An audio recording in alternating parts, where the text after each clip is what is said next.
Arratsaldeon, ongi etorriak. Hasiko gea gure ekintza hau, gure Xabier Melonirekin. Eta badakizute, ez baldin badakizute, aurten Loyola zentro guztiak hasiko gea adiskidetzari buruz, sakontzen. Eta gaur horrelako lehenengo, egin genuen beste hitzaldi bat Xabier Etxeberriarekin, baina gaur jarraituko dugu hitzaldi honekin, berarekin. Tenemos el gusto de tenerle entre nosotros a Xabier Meloni. Estamos en un ciclo, los jesuitas, de reconciliación. Resultó que las dos últimas congregaciones generales nuestras, cuando estuvimos planteando cuál era nuestra misión, resultó que la fe-justicia, no digo que se nos quedase corta, ¿verdad? Aquello descubierto el año 72, 74, en tiempos de Arrupe, la congregación, sino que en situaciones de violencia, como las que hay ahora en el mundo, necesitaba, no sé si ser complementada, o por lo menos la reconciliación le daba un sentido todavía más profundo. Entonces, sería la reconciliación, la fe-justicia vivida en situaciones de conflicto, en conflictos más gordos.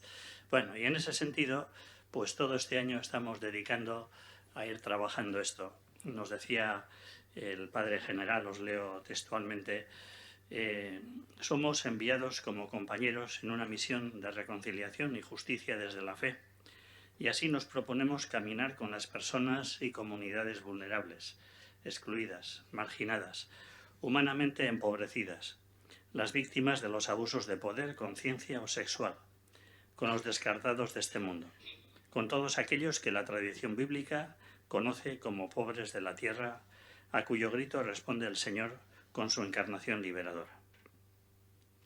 Pues desde esa perspectiva, ¿verdad?, quiero presentar a Xabier. Primero vamos a hacer la presentación oficial. Doctor en Teología y licenciado en Antropología Cultural, miembro de Cristianismo y Justicia, profesor de la Facultad de Teología de Cataluña, especializado en diálogo interreligioso y mística comparada, autor de diversas, múltiples publicaciones. Vive en el Centro de Espiritualidad Cova Santignasi en Manresa. Bueno, pues la primera vez que oí hablar de Xabier, hemos estado comentando también a la tarde, fue cuando trabajaste manualmente allí en el puerto de Barcelona. Sí, todo el tema de descargas y todas estas cosas. Y desde ahí, pues yo creo que ha quedado bastante afectado en su vida por esta situación de dureza de la vida para algunas o un grupo grande de personas, ¿verdad? Incluso eso quedó recogido y lo leímos muchos y nos vino muy bien. La segunda cosa que a mí me ha ayudado ha sido los escritos, ¿verdad? Sobre todo uno, ese librito pequeño del Cristo interior. Con ese rezado he tenido ocasión de hacer lectura espiritual, y nuestra relación así más personal ha empezado hace poco. Yo tenía que preparar algunos talleres de interioridad y dije yo, pues mejor aquí confrontar con alguien que de esto entienda. Oye, y ahí te mandé unos apuntes, y como me dijo, oye, pues no está mal, dije yo, hombre, pues esto ya es, en fin, como para seguir para adelante. Y luego, pues, nos tocó estar. Yo tenía un amigo que hacía una tesis doctoral en Deusto, y tú estuviste, pues, de presidente de la mesa. Sí, y entonces, pues, con una tesis además interesante, la interioridad habitada, una aproximación desde la psicocorporalidad como vía mistagógica. Suena muy así, pero entra en diversos elementos, ¿verdad? La interioridad habitada, la psicología de la persona y la corporalidad, y la pedagogía. Cómo ir a esas tres cosas poniéndolas en relación. Y salió una cosa muy maja. Bueno, y para terminar, dos rasgos que me parecen importantes en quien hoy nos va a presentar El primero, bueno, pues que se cree lo que dice. Sí, yo cuando le oigo hablar, digo, lo que dice lo vive. Y uno segundo, respeto profundo. Me ha tocado también escucharte alguna vez todos los temas de interreligiosidad y un respeto profundo, cómo aprender del otro, cómo ir dando lo que uno cree que es interesante, pues para ir creando y creciendo en el diálogo. Bueno, pues esas dos cosas a mí así, de lo que nos conocemos, me llaman la atención y por eso, pues bueno, pues vamos a escucharte. ¿eh? Reconciliarlos con lo que nos fundamenta. Bueno, pues tienes la palabra, Xavier. Gracias. Bueno, muchísimas gracias, Eskerrik asko, Manu, por la presentación y por la invitación. Siempre venir a Euskadi es para mí un estimulante, la verdad lo digo. Suelo venir en tiempos siberianos, como ha pasado esta vez y me ha pasado en otras ocasiones. Comentábamos con Luis Martínez que hace 2 o 3, no, ya, quizás más años, también en un conjunto de charlas que fui dando varios días, atravesamos Siberia, o sea, bueno, varios de los puertos de Vitoria a Pamplona, de Pamplona a Vitoria, así con cadenas, bueno, o sea que tengo una imagen muy estimulante, como digo, de vuestro país. Bien. Además, pues esto, el hecho de que este año los centros Loyola hayan concebido un recorrido de diferentes ámbitos de reconciliación como algo fundamental hoy en día en la situación planetaria y abordar pues algo tan delicado y tan sutil y tan variado según nuestras propias experiencias, que es la reconciliación con Dios. La misma palabra Dios es conflictiva en estos momentos para ciertas sensibilidades, porque significa cosas muy diferentes y por eso también en el título de aquí le hemos dado un giro, reconciliados con lo que nos origina, con lo que nos fundamenta, dejando abierto eso que ahora vamos a ir hablando poco a poco, para intentar recoger las diferentes sensibilidades de algo tan fundamental como es lo que nos funda, lo que nos origina, pero que ha tenido muchos nombres a lo largo de la historia, nombres en cuyo nombre se han hecho las cosas más bellas de la tierra, los gestos más generosos, pero también los más abominables, los más terribles, en nombre de ese Dios en el que cada uno o un grupo o una tribu determinada cree. Entonces, no es una palabra inocente, es una palabra manchada de sangre. La palabra Dios está ella misma manchada de sangre. Y bueno, pues hay que ponerle nombre a eso, y hay que atravesarlo y hay que escuchar qué hay ahí detrás, porque justamente además estamos en la semana de la reconciliación, bueno, de la unión entre las diferentes confesiones cristianas. Entre nosotros también ha habido sangre en la manera de interpretar a Jesús, y en la manera de interpretar los evangelios y los sacramentos de salvación. Nos hemos condenado unos a otros por interpretar diversamente lo que nos salva, lo cual deja de ser algo como realmente una locura, digamos, una auténtica locura. Y bueno, y si esto lo extendemos a las diferentes tradiciones religiosas, pues todavía es un grandísimo tema pendiente que para nada está resuelto y que, bueno, pues lo que de alguna manera hoy me atreveré, bueno, sí, claro, por supuesto, para esto he venido, ¿no? Para dialogar, para reflexionar, para compartir una serie de claridades, diría yo, también de perplejidades, claridades y perplejidades que a lo largo de estos años, como ser humano en camino, como proyecto de ser humano y por tanto como proyecto de hermano, pues os compartiré. Bien, podemos decir que la reconciliación, por supuesto, no es tanto con Dios como con nuestras imágenes de Dios, ¿no? Con las imágenes que a lo largo de nuestra vida hemos ido teniendo.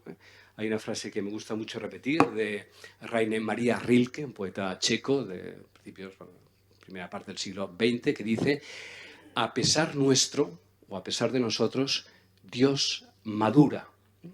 No es que Dios madure, lo que madura es nuestra imagen de Dios, y nuestra imagen de Dios madura en la medida que nosotros maduramos, ¿no? Y como la relación con Dios es un juego de espejos, o sea, se dice en el Génesis que nosotros hemos sido creados a imagen y semejanza de Dios, significa que cuando Dios nos mira, se ve a sí mismo, y que cuando nosotros miramos a Dios, nos miramos a nosotros mismos. Eso es lo que significa ser hechos a imagen y semejanza.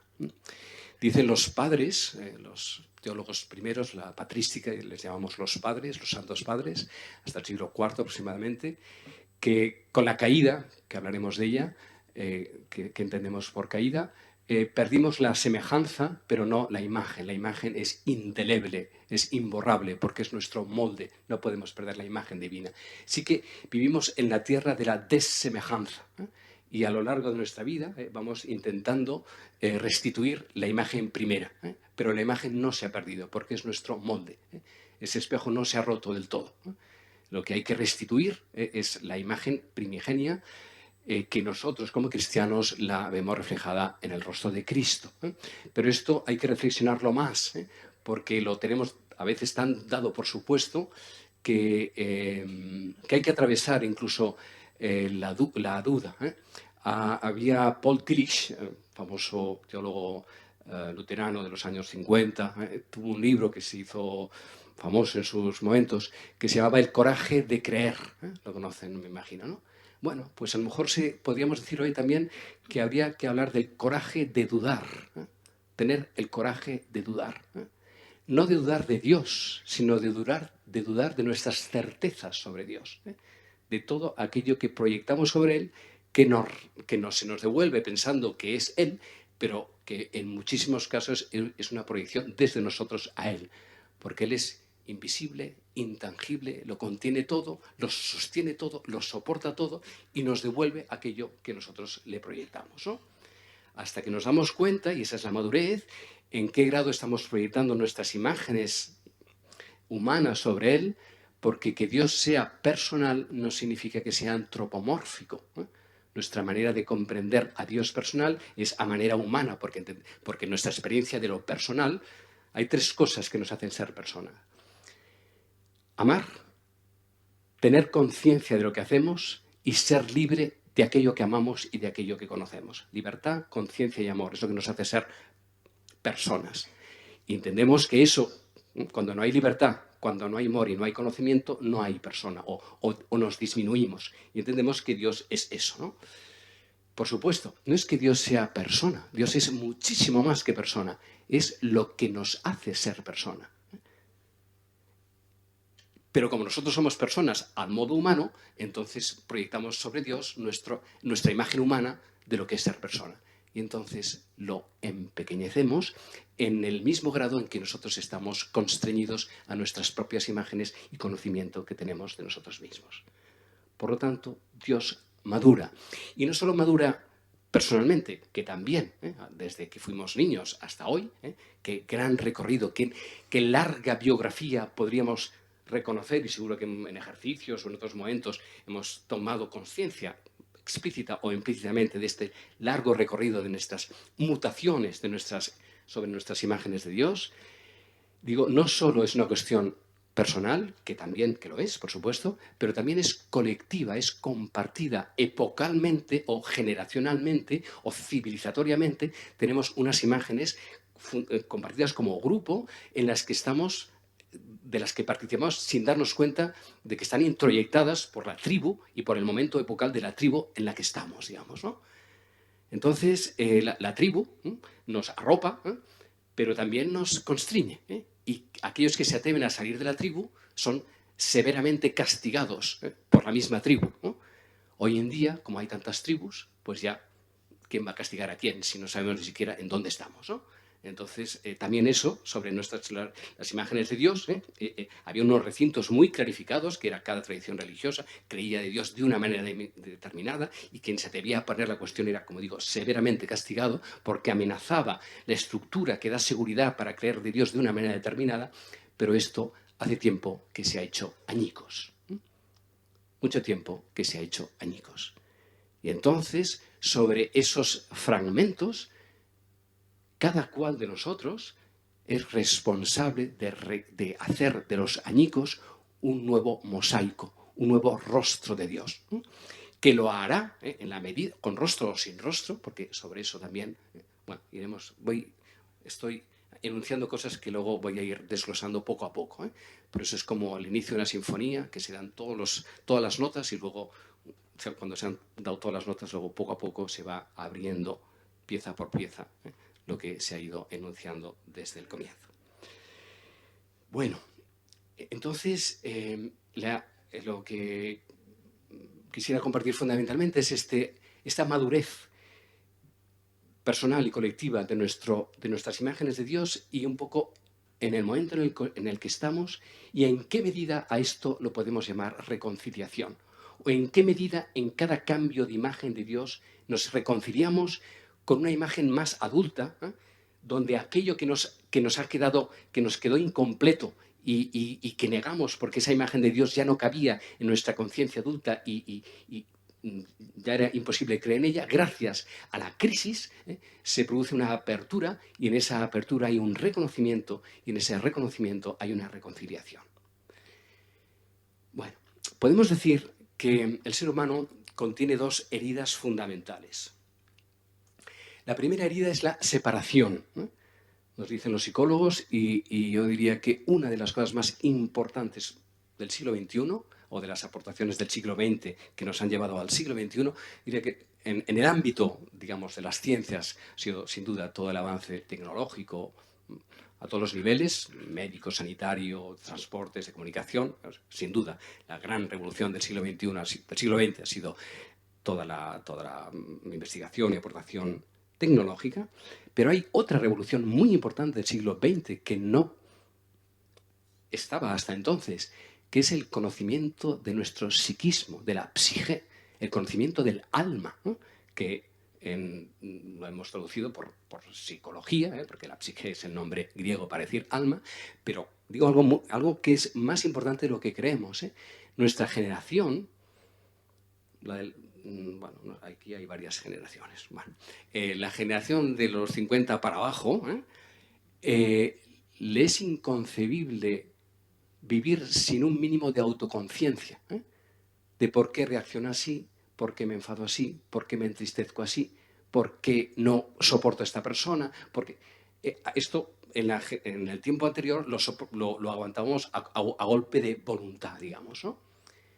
Y eso ayuda, pero es muy limitante porque no nos da conocimiento de nosotros mismos. Nos hace aguantar mínimamente el decoro, pero no sabemos. Hay una gran ignorancia de nosotros mismos, un gran analfabetismo afectivo dentro de nosotros.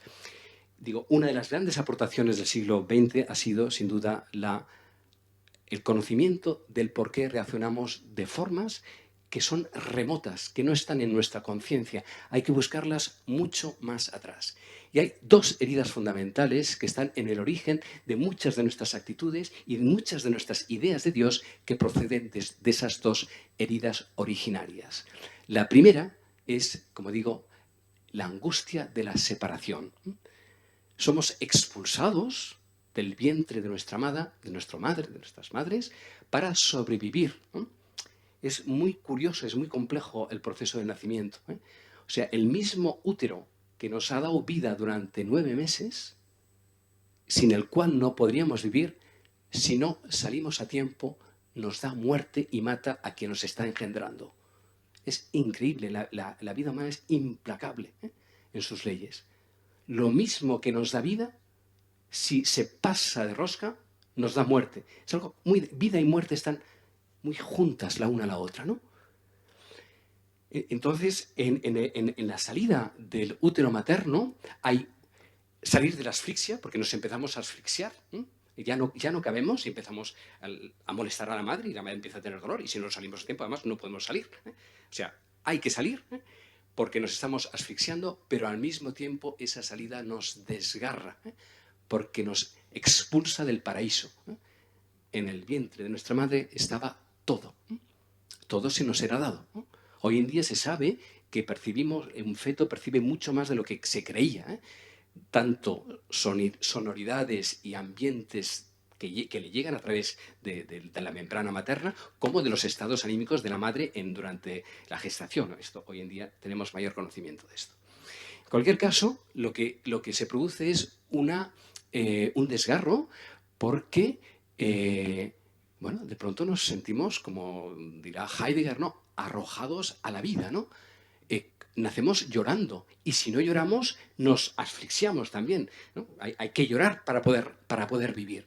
Paradojas, increíbles paradojas de la vida, ¿no? Bueno, entonces esa herida originaria, esa creencia originaria, la tratamos de consolar, digamos, o de resolver mirando nuestros dos referentes originarios, que es nuestra madre y nuestro padre, porque además de allí provenimos, ¿no? En cada uno de nosotros está nuestro padre y nuestra madre.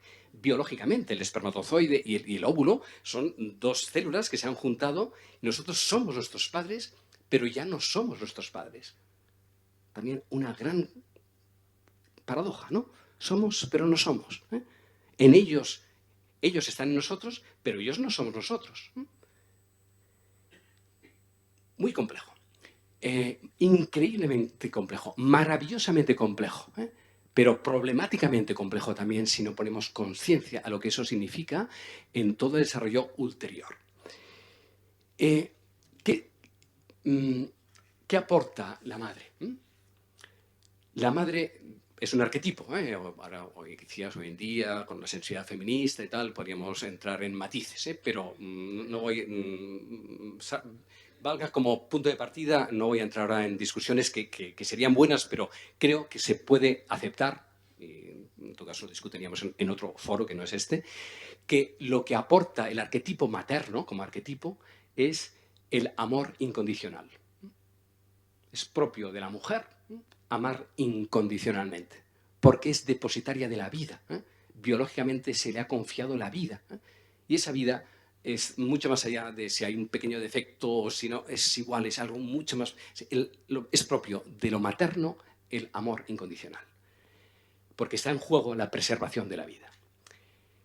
Y es propio de lo paterno, de lo masculino, el límite. Poner un límite, y al poner límite empieza a haber forma. El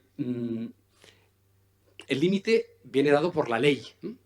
La ley es, no podemos hacer todo lo que nos apetece, porque nos infantilizaríamos, quedaríamos siempre en estado infantil, y cuando parte de lo que hoy se sabe, ¿no?, de la pedagogía moderna, ¿no?, cuando no se han puesto límites a los niños, un gran problema hay, porque tampoco incluso ellos no saben ni lo que desean ni hasta dónde pueden desear. El padre simboliza o representa el límite y la madre simboliza el amor incondicional. Bueno, pues resulta que en los orígenes de las religiones, originariamente, fueron de diosas, ligadas a la madre naturaleza. Parece ser que las primeras imágenes de Dios están relacionadas con la sobreabundancia de la tierra, con el útero de las cuevas y fundamentalmente la imagen de la divinidad es femenina porque hay como un vínculo muy fuerte con la naturaleza y con todos los efectos que nacen de ella. Cuando las religiones cuando las sociedades empiezan a complicarse y empiezan a haber jerarquías y la misma grupo humano empieza a separarse de la tierra y empieza a construir ciudades y empieza a construir estructuras humanas más regidas por la ley que por los mismos movimientos de la naturaleza, entonces se produce un desplazamiento del matriarcado al patriarcado y Dios se convierte en masculino.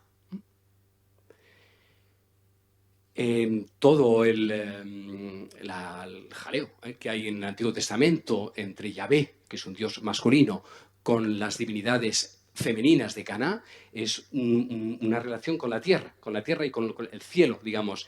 Representa el límite de la tierra. La tierra es lo de abajo, en el cielo, en el desierto está claramente recortado por el horizonte y ahí empieza lo trascendente. Lo trascendente es lo divino, masculino, y la tierra es lo divino, femenino. Y el temor, digamos, en el Antiguo Testamento, todas las prohibiciones que se atribuyen a Yahvé tienen que ver con el deseo, tienen que ver con el deseo fusional que el ser humano tiene todavía de volver a ese útero materno que está sustituido por la madre y que de alguna manera estaría reemplazado, sustituido por diferentes formas, digamos, de placer, sea sexual, sea de amor, digamos, sin límite, y ante esa forma, digamos, funcional de la tendencia del ser humano a quererlo todo, aparece la figura masculina que pone separación, aparta de la madre para poder individualizarnos. Entonces aparece otro problema, la segunda herida. La primera es la angustia de la separación, que intentamos sustituir con formas maternas y paternas proyectadas sobre el cielo. Cuando aparece la figura paterna, surge una cosa nueva que no había aparecido hasta entonces, que es la culpabilidad. Se supone que uno tiene que adecuarse a las imágenes que los padres proyectan sobre ti, porque hay que hacer un ser social, un ser comunitario que tiene que tener unas determinadas actitudes. Y estas pautas de la comunidad se trasladan al cielo. Dios dice, Dios da los mandamientos, Dios manda, porque es la manera más profunda y más radical de legitimar una ley, si es divina. No solamente lo dice el Padre o lo dice ni siquiera el Rey, sino que lo dice Dios. Y porque lo dice Dios, lo dice el Rey, lo dice tu Padre. Eso es elevado muy arriba. Y entonces, ¿qué sucede? Que desde pequeños, tanto hemos de reprimir de alguna manera o limitar nuestro deseo, reprimir nuestro deseo de satisfacción y de amor, porque cuando lo transgredimos no somos reconocidos ni por nuestro padre ni por nuestra madre, porque hay unas leyes que si no se cumplen son transgredidas y entonces uno es culpable, no se adecúa a lo que por lo que uno se espera. Y entonces eso va creando una obediencia que está amenazada por un previo y por un castigo, y entonces aparece, como digo, esta angustia de sentirse culpable, porque todos los seres humanos necesitamos sentirnos reconocidos. Y si nuestro padre y nuestra madre no nos reconocen, la angustia que eso crea es insoportable. Y entonces somos capaces de someternos a lo que sea para recibir el reconocimiento de nuestro padre y de nuestra madre. Sabiendo que el de nuestra madre será más incondicional y el de nuestro padre será más duro, pero al fin y al cabo ellos también están dentro de un patriarcado y por lo tanto también ellos están bajo el orden de unas leyes que han tenido que cumplir porque así también en su momento fueran reconocidos. Y entonces somos, cada vez que transgredimos la ley, sentimos la culpabilidad de haber roto un pacto y ante el temor de ese castigo cuya pena más grande es ser expulsados, ser castigados. Bueno, en tiempos antiguos, ¿no? El peor castigo era encerrarse en un cuarto oscuro, ¿no? No salir de la habitación, ¿no? Eres eliminado, no eres reconocido. La angustia de que eso pase hace que uno se someta a lo que sea para poder ser mirado, ¿no? A costa de negar muchas pulsiones que no son negadas por madurez, sino que son impuestas por una ley cultural, pero además religiosa, porque eso está penado incluso con penas para siempre, penas del infierno. Bueno, estoy simplificando, pero esto ha sido en gran parte el registro religioso de lo que llamamos el tiempo de la heteronomía, el tiempo en el que la ley venía dada de fuera, tanto por nuestros padres, por nuestra cultura, como por la religión, que eran los garantes de ese orden social, y uno no tenía más remedio que someterse si quería ser aceptado en la comunidad y reconocido por los padres, por la sociedad, por la Iglesia, y ante la angustia de la excomunión es el apartarse, ¿no? El ser expulsado. Ante la angustia de ser expulsado, solo algunas personalidades, o por lo que fuere, por diferentes razones, podrían tener el desafío de mantenerse en excomunión, pero es algo impensable en una comunidad normal, ¿no? Bueno. Voy a leer un fragmento de un filósofo que es de vuestra tierra, Javier Sádava, me imagino que lo conocéis incluso a lo mejor hasta personalmente. Él fue sacerdote hasta unos años, estuvo estudiando en la Gregoriana, después también en Alemania, y en un momento determinado, bueno, pues él se seculariza y él tiene una mirada respetuosa respecto de la religión, ¿eh? No es, yo creo, bueno, no sé, ustedes lo conocerán mejor, ¿eh? Pero me parece una persona respetuosa, ¿eh? con el fenómeno religioso, lo que pasa es que crítica también con ciertas maneras de entender la religión. Bueno, me parece de las personas, de las voces de nuestro país que han abordado desde la secularidad el fenómeno religioso con seriedad, aunque evidentemente con una posición, lógicamente, porque su experiencia personal no fue buena. Y voy a leer de un libro suyo, de antiguo, del año 93, que es un libro autobiográfico de los años donde él está en el seminario, los años de estudio hasta que sale, coge 30 años de su vida, un libro que se llama Dios y sus máscaras, no sé si lo conocerán, es un poco ya antiguo, del 93. Dice así en una de las páginas, dice así. Lo relata, lo sitúa en el tiempo del seminario, cuando él estuvo, que no estuvo muy mal, o sea, él vuelvo a decir, no es una persona que exagere la crítica, simplemente, bueno, él tiene su recorrido y su experiencia de Dios en aquel momento la expresa de esta manera. Un inmenso ojo, el ojo de Dios, escoltado por los demás ojos y muy especialmente por el de los curas, padres y superiores del tipo que fueran. Vigilaban todas nuestras acciones o nuestras omisiones. Vigilaban las partes más recónditas del alma, nuestras intenciones ocultas, tan ocultas que incluso se nos escapaban a nosotros mismos. Pero por este tipo de inversión que se produce en lo que es externo y exagerado, la idea de pecado volvía a recobrar aquella propiedad antigua de suciedad o mancha. Y queríamos lavarla como si de ropa se tratara. O para ser más exactos, queríamos lavarla sometiéndonos a un tribunal, a los 1000 ojos que nos espiaban y que en la mayor parte de las ocasiones importaba más que el ojo de Dios, que se mantenía oscurecido y lejano. Sí, como se ha dicho también, la cultura de la vergüenza proviene de los griegos y la cultura de la culpa de la herencia judía. Nuestra cultura, es una manera de hablar, aunaba ambas con una rara familiaridad. Todo nos daba vergüenza y todo generaba culpa. Bueno, gracias a Dios no es la experiencia de todo el mundo de esto, pero no nos lo podemos saltar fácilmente esta crítica, porque mucho del ateísmo contemporáneo es ateo no de Dios, sino de una determinada imagen de Dios que nosotros hemos cultivado o transmitido, de la cual ante esa terrible presión de ese ojo que está siempre vigilando y que no permite ser uno mismo, ante eso no hay más remedio que tirarlo por la cloaca. A esa imagen de Dios, no a Dios, pero sí esa imagen de Dios. Bueno. Y otro más antiguo filósofo y más conocido, llamado Friedrich Nietzsche, tiene otro fragmento más duro que el anterior, pero lo leo porque eso de alguna manera sigue estando en el pensamiento de algunas personas y tiene que ver con la reconciliación de nuestra imagen de Dios, que es el tema que se me ha pedido.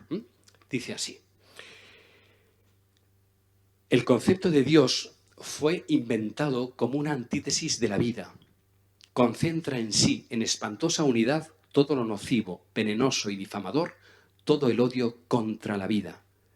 El concepto de más allá, de mundo verdadero, fue inventado con el fin de desvalorizar el único mundo que existe, para no dejar a nuestra realidad terrenal ninguna meta, ninguna razón, ningún quehacer.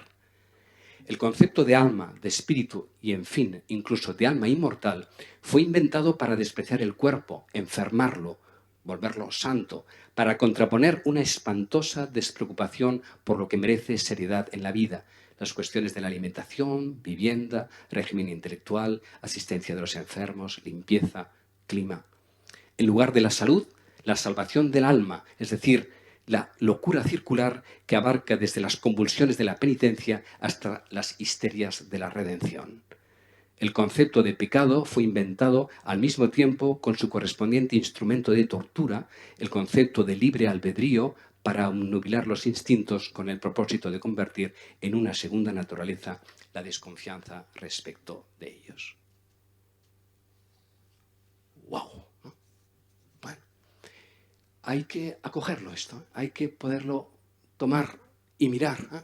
Y no escaparse, ¿no? Y recoger la crítica que hay, porque vuelvo a decir, mucho del ateísmo contemporáneo, no lo diría con estas palabras tan fuertes y tan claras, pero está ahí, hay un resentimiento, como si creer en Dios, creer en ese Dios, nos usurpara la vida, nos impidiera ser nosotros mismos en nombre de un código al que hay que someterse, porque si no nos sometemos, seremos expulsados, seremos condenados. Bueno, esto tiene que ver con lo que la teología del siglo XX llamó la muerte de Dios, porque vino añadido a algo más, todavía más brutal, que fueron los campos de concentración nazi. O sea, nuestra cultura generó con su inteligencia, gracias a Dios eran ideologías ateas, no lo hicieron en nombre de Dios, lo hicieron en nombre de un no Dios, bueno, al menos no lo hicieron en nombre de Dios, pero Dios estuvo ausente. ¿Dónde está Dios en los campos de concentración, no? Hay aquella famosa imagen de Elie Wiesel, un judío que con 14 años fue llevado a los campos de concentración y se escaparon de su barracón unos cuantos prisioneros y entonces castigaron a todos los barracones contando 1 de cada 10 que serían ahorcados ante todos los demás en el patio, ¿no? Y entonces los llevaron ahí y los colgaron delante de todos y había un adolescente cuyo no pesaba lo suficiente como para que la cuerda le ahogara y estuvieron horas a pleno sol viendo como que aquella criatura no moría. Y entonces él escuchó, este chaval con 14 años, ¿dónde está Dios? ¿Dónde está Dios? ¿No? ¿Cómo es posible que Dios no intervenga, ¿no? Si Dios es bueno, Dios es omnipotente, ¿dónde está Dios? ¿No? Y entonces él escuchó dentro de sí mismo, Dios está allí. Bueno, eso es diferente si lo dice un judío o si lo dice un cristiano. Porque dicho como judío, Dios está allí, significa Dios ya no existe.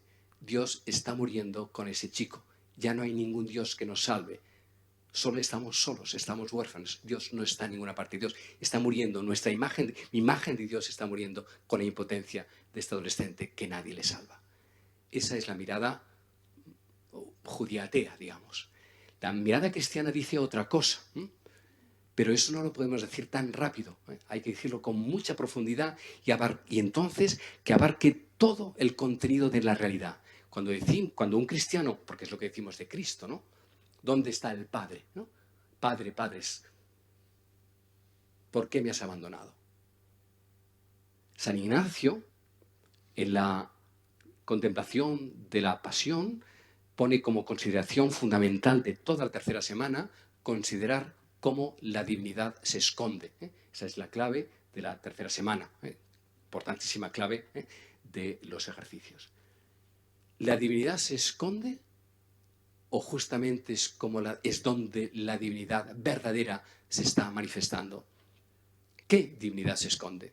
La divinidad mágica, la divinidad que va a salvar a Jesús en el momento en que lo han atrapado, ¿no? Si es el Hijo de Dios, ¿cómo no le va a salvar? ¿Dónde? ¿O es tan sádico que lo deja estar muriendo, ¿no? ¿Dónde está el Padre antes? ¿Dónde está? ¿No hace nada? ¿O hemos de inventar esa cosa tan terrible que Dios mató, envió a su propio hijo para que fuera matado, redimido con su sangre? Entonces hemos construido una teología monstruosa que necesita el sacrificio del Hijo y esto no va a ninguna parte hoy en día. En sociedades cazadoras recolectoras, donde hay que sacrificar un animal, entonces se puede entender, pero hoy en día esto es inconcebible, ¿no? Culturalmente esto no hay que interpretarlo totalmente de otro modo. ¿De qué otro modo? Pues justamente la divinidad que se esconde es una imagen mítica, mágica, de un Dios Padre que vendría a salvarlo.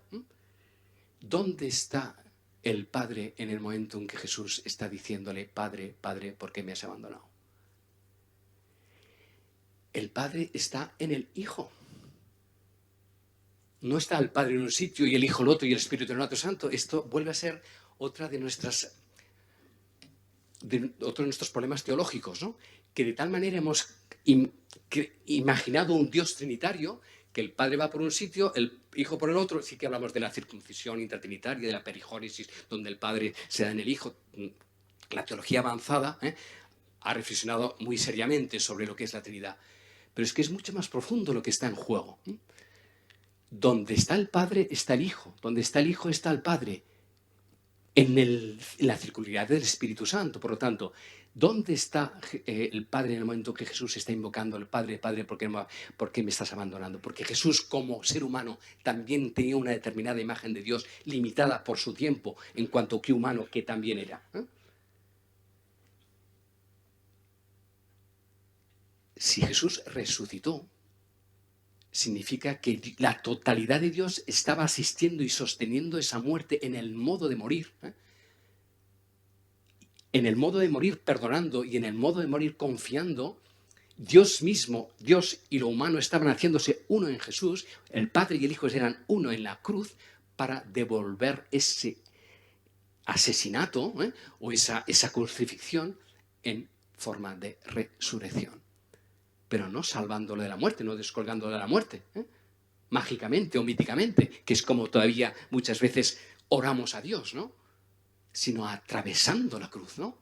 En el modo en que vivimos nuestras cosas, entonces es el modo en que manifestamos la madurez de nuestra experiencia y de nuestra comprensión sobre Dios. Porque Dios, ¿en qué allí va a estar que no sea en el radical aquí mismo de cada instante que vivimos? El Padre, el Hijo y el Espíritu Santo, ¿dónde están? ¿En el cielo? Sí, en el cielo. ¿Pero qué es el cielo? ¿Allá? ¿Dónde allá? Si la tierra es redonda y el allá es aquí, arriba y abajo. El cielo, nos lo han dicho los últimos papas incluso, no es un lugar, sino que es un estado. ¿Y ese estado en dónde está? En todos los lugares.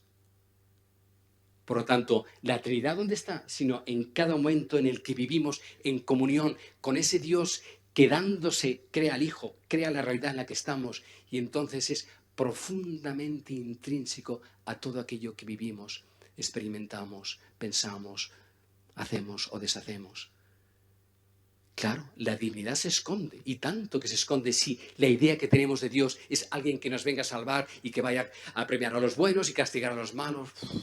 Esto está bien para empezar, ¿no? Pero la humanidad ha avanzado suficientemente, y cada uno de nosotros también, como para entender que eso es algo mucho más profundo y mucho más intrínseco a nosotros mismos. Y justamente la cuarta semana de los ejercicios es sorprenderse que del lugar de la muerte brote la vida, pero no la vida de antes, sino una vida nueva. Porque el gran problema muchas veces de los ejercicios espirituales es que la cuarta semana de los ejercicios suele ser una repetición de la segunda con un poco más de polvos cósmicos, digamos, ¿no? Cuando lo que hay, el paso a la cuarta semana es un Dios que se manifiesta totalmente nuevo, habiendo puesto en radical cuestión nuestra imagen que teníamos de él. La divinidad se esconde justamente para que se pueda manifestar un poco más el Dios, digamos, verdadero. Pero no verdadero para que de él hagamos otro dogma y para que se lo impongamos a los demás, sino verdadero en cuanto que está cerca de la vida, cerca de lo que vivimos, cerca de lo que experimentamos, y que cuanto menos separación hacemos entre Dios y nosotros, entonces ya no es ni nuestro padre, ni nuestra madre, ni un rey, ni un señor, sino que esos son imágenes que nosotros hemos proyectado sobre el origen fontal de lo que existe, que nos devuelve a nosotros mismos para entender que Dios está aquí y ahora manifestándose en aquello mismo que nosotros somos y vivimos en cada instante.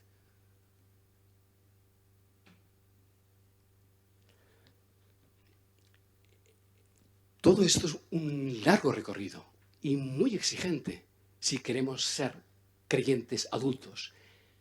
Si no, con todos respetos, nos dirán que lo que somos crédulos. Y ser creyente no es ser crédulo.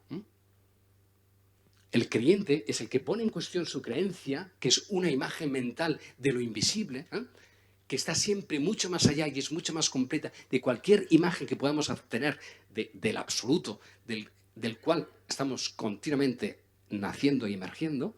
Y entonces sale una fe mucho más adulta, profunda y sobre todo integrada porque resulta que entonces el Dios que se manifiesta, el Jesucristo resucitado, también el problema de la religión, en este caso la nuestra, es que no da tiempo para la pregunta, ya lo sabemos todo, digamos, ¿no? O sea, el Viernes Santo ya sabemos que el domingo va a resucitar, digamos, ¿no? Y entonces no nos lo tomamos en serio, digamos, ¿no?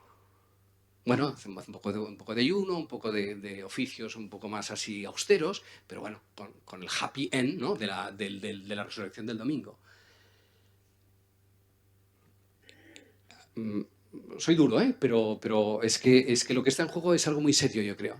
O sea, es hacer adulta nuestra fe, que es apropiarnos, es decir, hacerla personal con nuestra propia experiencia y dejar que irrumpa el resucitado, no las ideas que tenemos de Jesús resucitado, sino la experiencia resucitante de Jesús, que lo reconocen sin reconocerlo. Porque todas las apariciones de Jesús no son inmediatas. María lo confunde con un hortelano, los discípulos de Emaús lo confunden con un forastero, los pescadores en el lago lo confunden con alguien que... O sea, de entrada no lo reconocen. Por lo tanto, el Jesús que se manifiesta no es el Jesús de antes. Lo reconocen porque en ellos se produce un gozo, una certeza, una presencia sin presencia física, porque es de otro orden, que en el momento en que lo reconocen, desaparece. Cada vez Jesús está el tiempo necesario para que reconozcan que está en otro modo de estar que antes. Y si esto no es así, vuelven hacia atrás. Cuando María lo quiere prender, le dice, María, no es que no me tocas, no me atrapes, no me retengas, no me llenes donde tú estás. Eres tú la que tienes que venir a mí, no la que yo quien tengo que venir a ti, porque si no, no hay resurrección, hay repetición.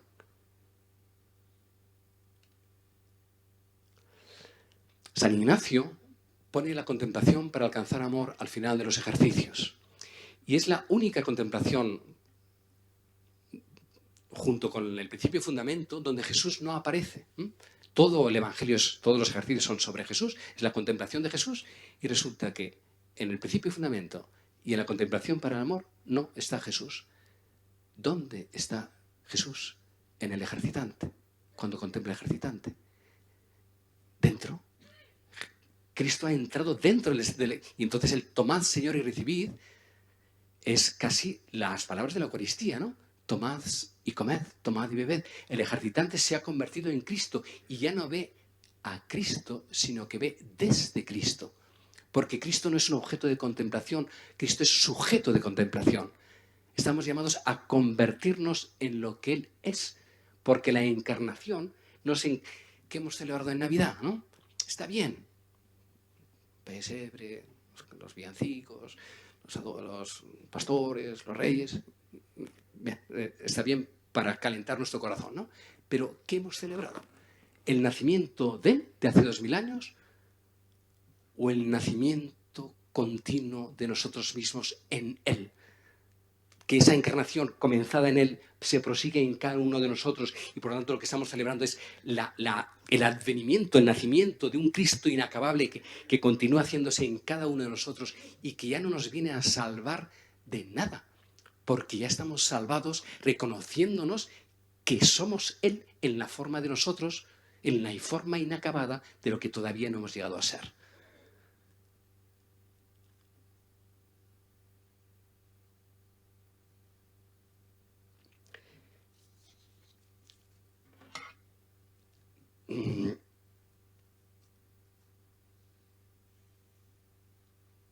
Es decir, que Dios es Padre, Madre, amigo, hermano, planta, flor, nacimiento, muerte, nosotros, ayer, mañana. Dios es el fondo emergente de donde todo está continuamente naciendo y surgiendo, y nosotros como cristianos entendemos que esto se encarna y se realiza en la figura de Cristo Jesús, en un dinamismo inacabable en el que nosotros estamos dentro, y entonces eso ya no es una religión, sino que es un modo existencial y completo de vivir que necesita de unos textos, de unas celebraciones, lógicamente, porque los seres humanos necesitamos rituales, necesitamos puntos de referencia, necesitamos jerarquías, necesitamos orden, digamos, para ir asimilando lo que está fuera, irlo poniendo dentro. Y entonces, si entendemos, o en la medida que poco a poco vamos entendiendo que Él es nosotros bajo la forma de nosotros haciéndonos Él, que es lo que es Jesús en plenitud y nosotros en proceso, podemos entender que las otras religiones también son caminos para alcanzar eso que cada una de ellas nombra como algo exterior, y en un proceso de madurez personal y colectivo vamos entendiendo que son los diferentes lenguajes para alcanzar todos ese fondo originario que no está antes, sino que está siempre en la profundidad de cada uno de nuestros actos y de nuestros momentos.